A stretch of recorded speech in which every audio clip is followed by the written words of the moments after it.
Okay. All right. Hi, everybody. Welcome to Open Source Antibiotics Series 2 meeting on Friday, 19th of March.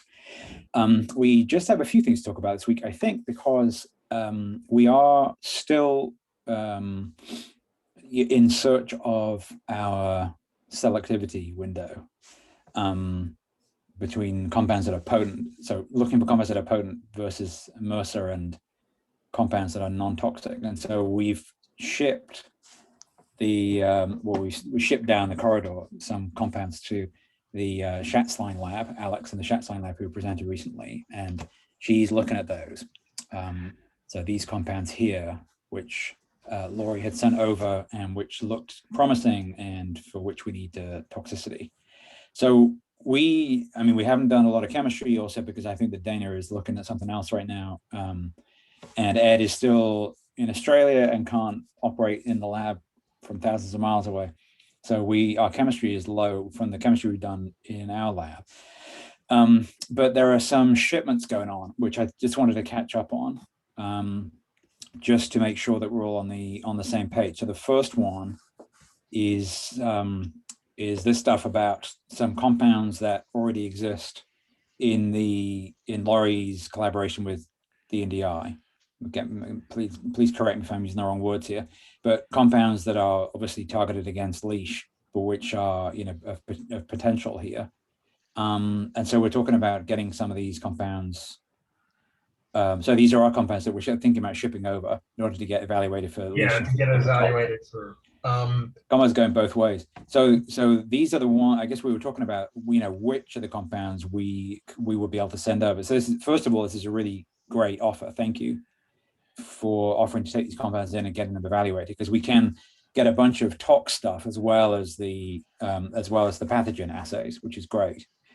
And I guess, correct me if I'm wrong, but the question is, which to send. Is that kind of where we are? I think we recently just discussed that on the bottom. I was talking with Ben, and I think we should be able to ship all of them, is what's going on. I would want to wait, though, until Dana can purify our benzimidazole, because it's a novel structure and it could have effects on leash. Who knows? I mean, we just have to pare back a little bit our, I guess the priority order here is, whether for us in this project specifically is some of the other tox data, which is going to be very important for us. It depends on, we already have quite a smattering of compounds that apparently should be ready to send. So what do you all think about sending all of these? Can I just make a quick Ben, did you want to come in? Yeah, just a quick comment on this. If we say any of the compounds that you send here, this is just for information, but they'll go to Antwerp. They'll be tested against Leishmanian phantom, Trypanosoma cruzi, 2 strains of Trypanosoma brucei, PMM background cell line cytotoxicity, and MRC5 background cell line cytotoxicity as standard. So you'll get you'll get a mouse macrophage and also a human cell line cytotox out of this, regardless if that's of use. So that was one. That's great. The other one was what's the benzimidazole? Because I'm just checking because we have tons of benzimidazole series. So I'm not sure whether it's worth waiting up for those. Yeah, this was a little bit of a core change that we suggested a long time ago to access more compounds. That was all. And so it would be a direct link to pyridyl onto a benzimidazole, and then alkylating off, and then putting another aromatic group off. Yeah, that's correct. Yes. Yeah. Yeah. Okay. If you're well represented in that area, then. Yeah, if it means you have to wait a week to include it, then do so. But if it means waiting longer than that, don't bother. Dana, how long would it be until that's recrystallized? I don't remember. I think I could get it done in a week. I would have one. I hate putting people on the spot, but no, if it's one compound, I don't think it's worth it to wait. I don't think it'd be worth it, to be honest. Just much better to get this going. That's true too, but that is very much so true. What's the I'm sorry, I should have looked at this color, but you've got the so the ones in green, the ones with the first round of tox, right? Great. Okay. Am I in eyes deceiving me? Are there blues and blacks there, right? Yes, so the blues are the ones that haven't been evaluated for tox, but I just had a look at their MRSA potency and they're less than 8. So I thought maybe those would be a bit more interesting than the ones that are not active, but happy to send anything because obviously Chagas and leash is not necessarily related to MRSA activity. So it might potentially be interesting for that. But in terms of the tox, I guess probably we'd be a bit more interested in the ones that are active. Yeah. I mean, look, if the offer is there to do all of them, that would be amazing. If we have the compound, that would be amazing. I don't want to burden anybody with too many compounds, but if the offer's there, that would be amazing. I mean, the cost, the resourcing cost is not per well, it's per run. So it's per run. Yeah, so if we're doing 10 compounds, doing 10 compounds or 20 compounds, really, it's not a huge amount of extra work for Anne and the team.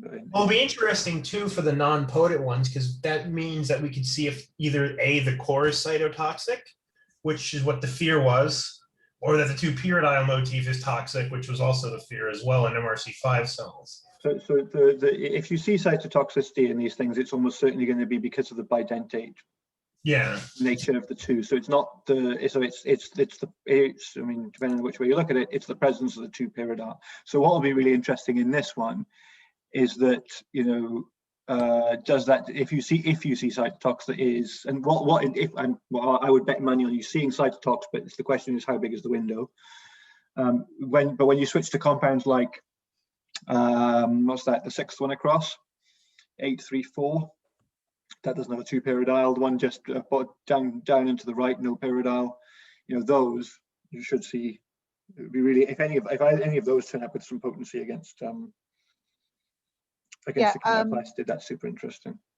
Yeah, so I just kind of eyeballed these guys as in terms of whether we would have enough, but I'll check on them and see if we do. I'm hopeful that we would. Is that really a sulfoxide 838, or is it the 3rd row down, second compound?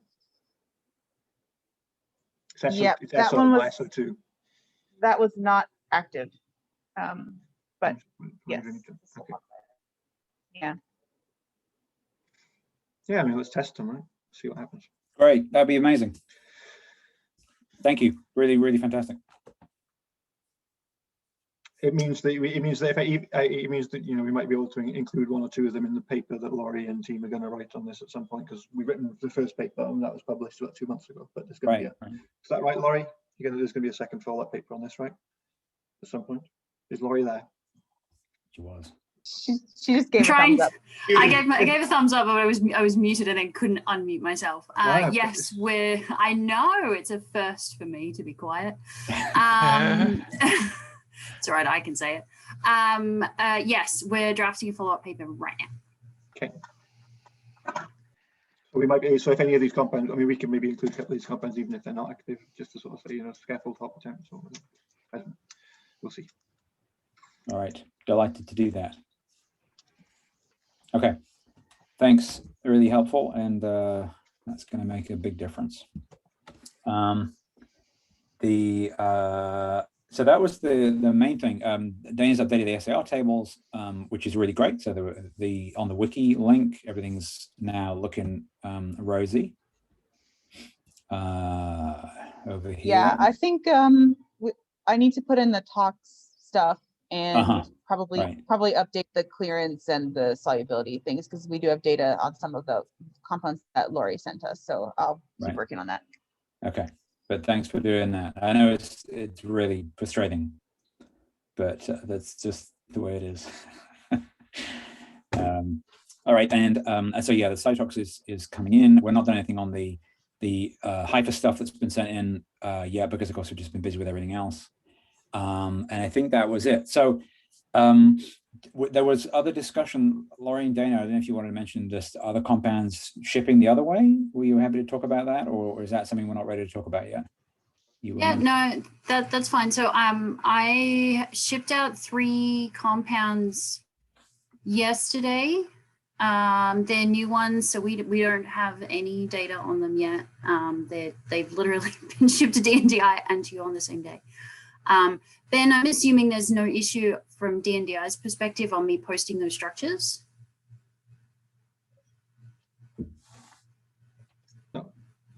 No. No, I don't think so. I mean, these are molecules that have been made by Northeastern, right? Yep.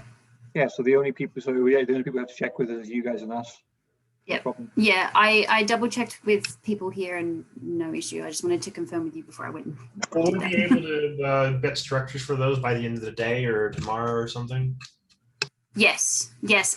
So Dana already actually has the structures, but I can just go and post them on GitHub now. So I can do that. I saw you sent the smiles already, and I don't have my brain encoder for the smiles, so I couldn't tell what they were. So these ones, it's funny how that works. These ones are looking at some substitution around the pyridine and actually replacing. I think there's one in there which is replacing the pyridine with a pyridazine. Oh wow, great.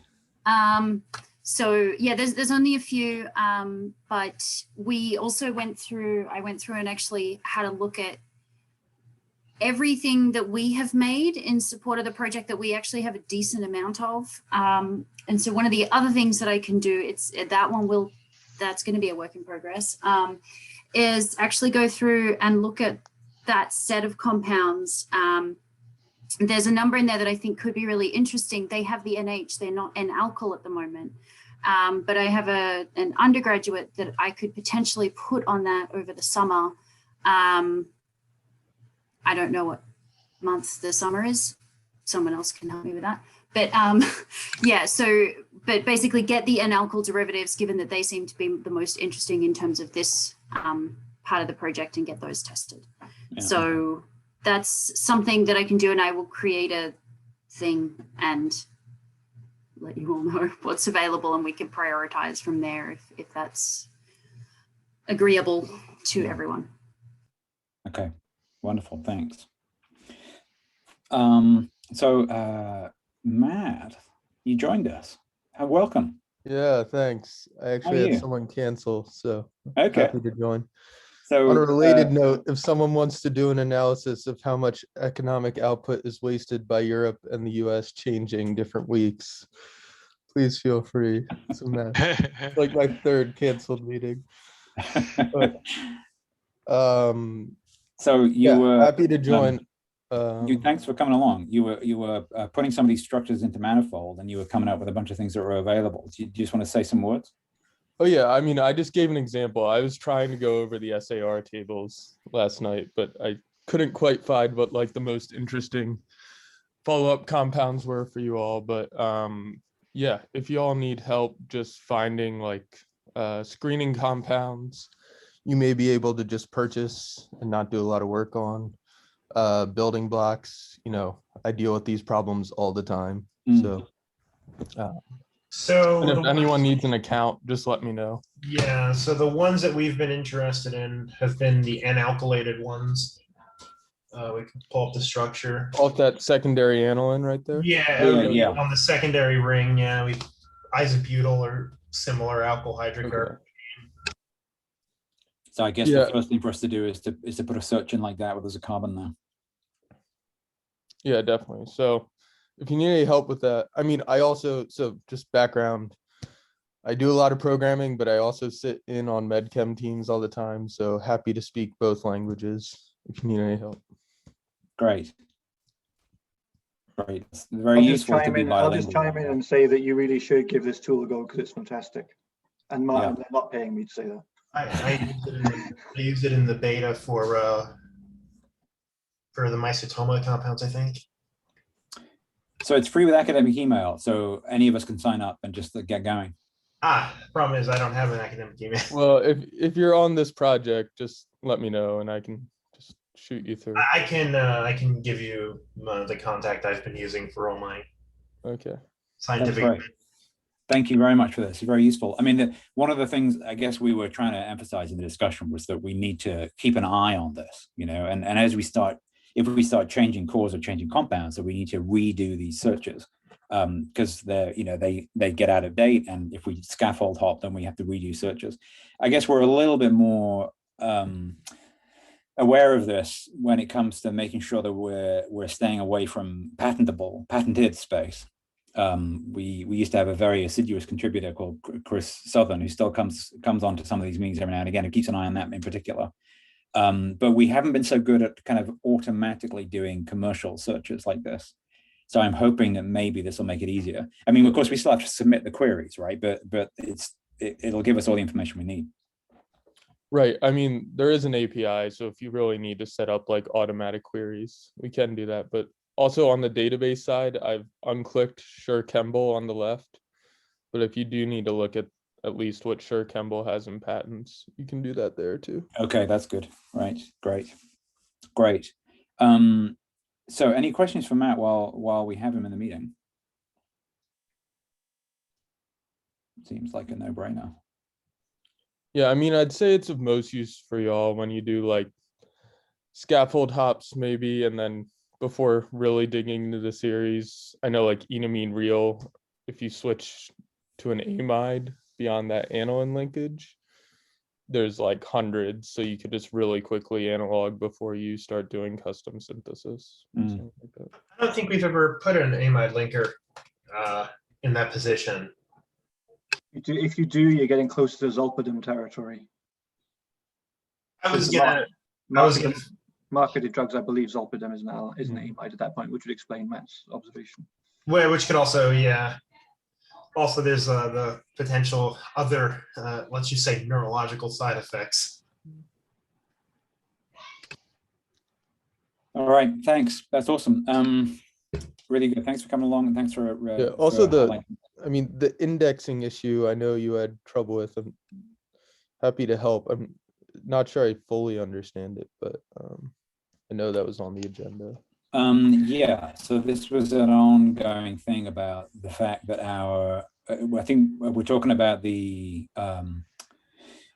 the Google sheet that we have with all the molecules, and it's not picked up on searches. If you go in there with inches and smiles and stuff, we don't get hits on our own spreadsheet. And we were looking into why that is, and there was a solution that was progressing its way through. And Chris Swain, who's on the call, was interacting with someone. It was Mike, I think, wasn't it? Yeah, Mike Robbins. Yeah.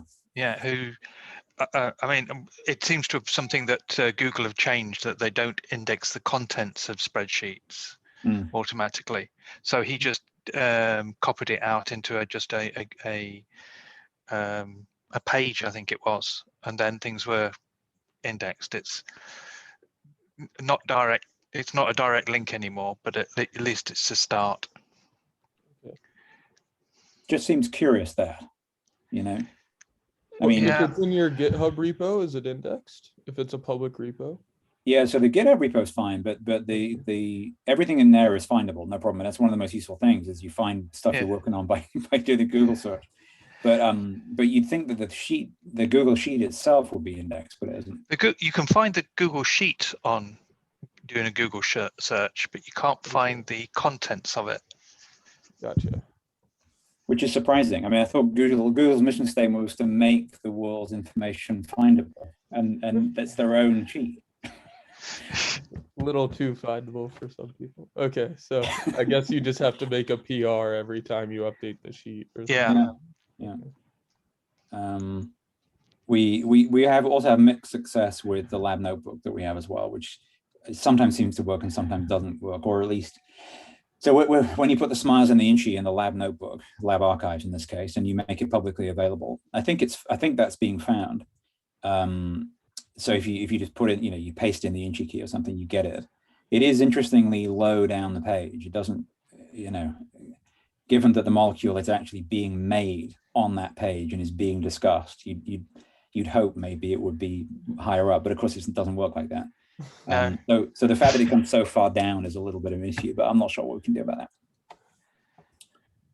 Yeah, it's because it's like each page also has a robots.txt file that like says how often it can be indexed, right? Yeah, so, right.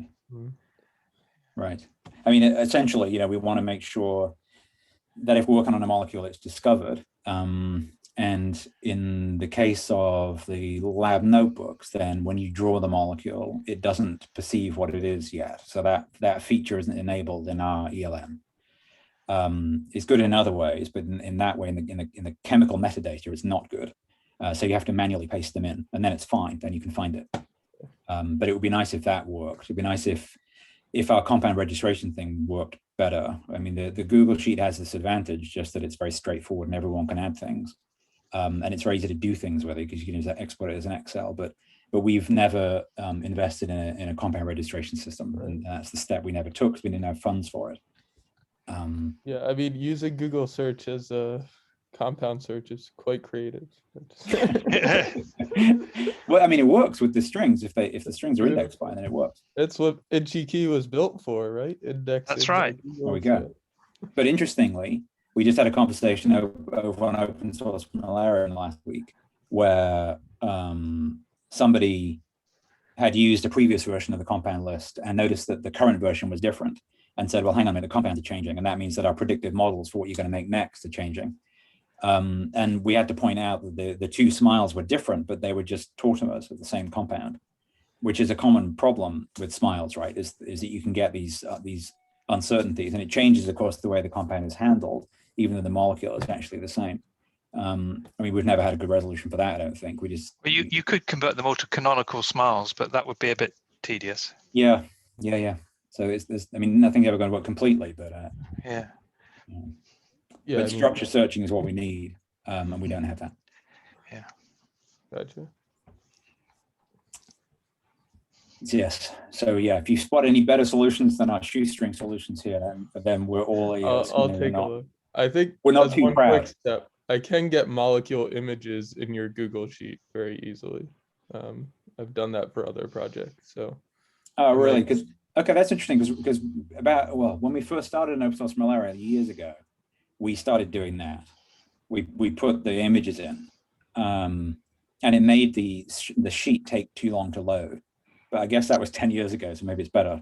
Yeah. Well, the image files can be quite big. That's the problem. Relatively big. If you've got tens of thousands or whatever, then it's you don't want them stored in the sheet, really. You just want to store them elsewhere and load them as you view that row. That's right. But Matt, you do that?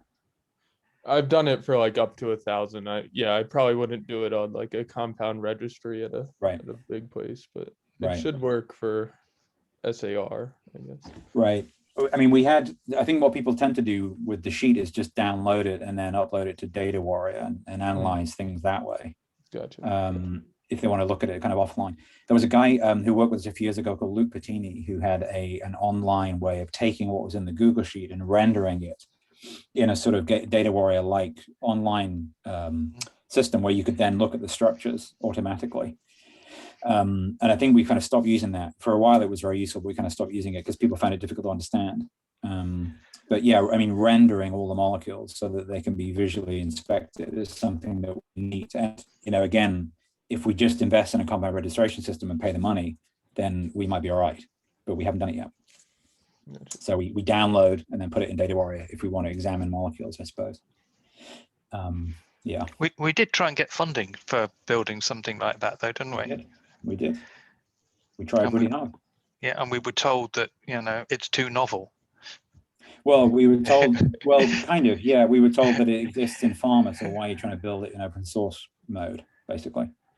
Yeah, that was our desire to build a bench to patient, registration system for compounds, and the referee said, well, why do you want to make this again? Because it exists in big pharma. That was 5 years ago, Chris. You realize that? Wow. I wonder if because of the coronavirus research that's been open, if the bigwigs are more amenable to such things.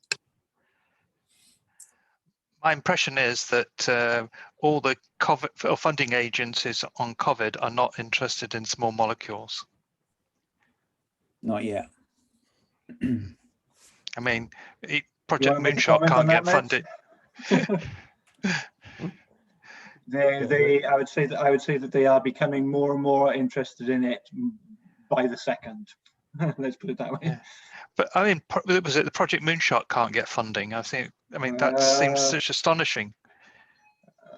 Well, Yeah. just realizing that candidates aren't magically on the shelf for a new target. So. Okay. Let's just, and because both Matt and I are part of the Moonshot team, and let's just say that there's fun. There are a lot of interesting avenues that might deliver funding for that quite soon.